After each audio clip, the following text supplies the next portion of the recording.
My style strikes a balance between fantasy and reality, as long as I remain faithful to the principles of classical taste and perfection. I love high-profile wardrobes. I want to wear a clothes that gives me confidence, a thrill, and excites me. A woman must have a character in wearing beautiful evening gowns. My first time to attend a society ball in New York City, where Sonny Garcia had invited me to be a part of his entourage, when I met Queen Noor of Jordan, she felt compelled to ask me if I'm the daughter of Imelda Marcos. I was surprised. I don't know what to say because she's Queen Noor. And then the next day, I got a phone call from a friend of mine that David Patrick Columbia, a society columnist of New York Social Diary, featured and described me as one of the 5 best photographed women of the evening. In a highly concentrated society such as New York City, I used my ethnicity to my advantage, and doing so did not hinder my inclusion in the elite society. I wear the traditional Terno because I want to show the people of New York City that we Filipinos are proud of our heritage, roots, and culture. I'm proud to be a Filipina. At the same time, it is easy to be recognized and gain respect because you have your own identity. My fondness for Filipino traditional Terno led me to redesign and repurpose the creations of Emilio Pucci, Roberto Cavalli, Carolina Herrera, and Oscar de la Renta, and the likes into Ternos with the help of Onat Cabuchan, a Filipino designer based in Manila. It was a slick move that drew the attentions of A-lister.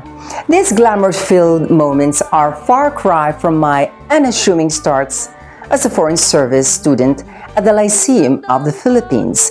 My university, one of the prestigious in the Philippines, specializing in foreign service, became instrumental in gaining acceptance in the New York society.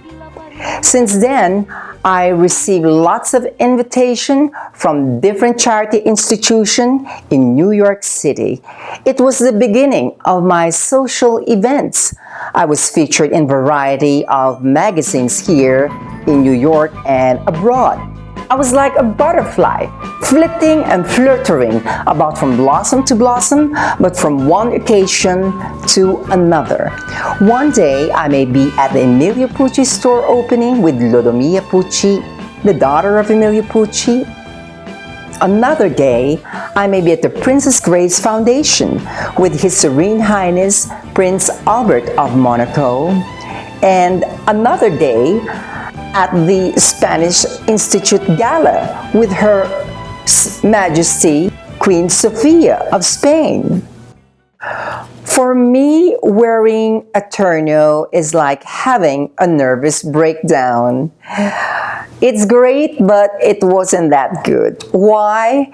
Because you must have a good posture. You can sit in a slouchy position. You can't lean back comfortably because you're going to ruin the sleeves of the gown. It's tormenting. When I wear my terno, I want to create a spectacle evening from my hairpiece, jewelry, bags, and shoes. I want everything to be perfect. I never take it for granted because you'll never know who are the luminaries will be who have been invited to this monumental evening.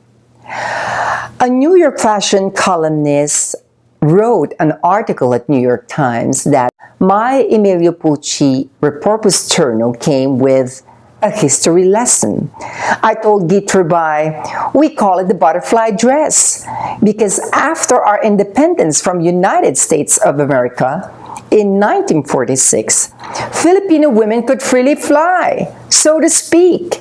Indeed, I broke out of my cocoon and I'm now freely flying, resplendent in my colors, in the illimitable world of dreams where ultimately all reality begins. Dati siyang paraluman sa kaharian ng pag-ibig.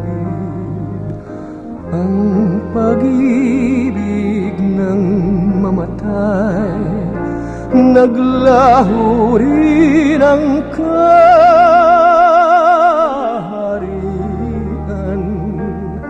Ang lakas niya ay nalipat sa puso't dibdib ng lahat. Kung nais ninyong siya'y mabuhay, pag-ibig niya'y inyong ibigay. Kung nais ninyong siya'y mabuhay, pag-ibig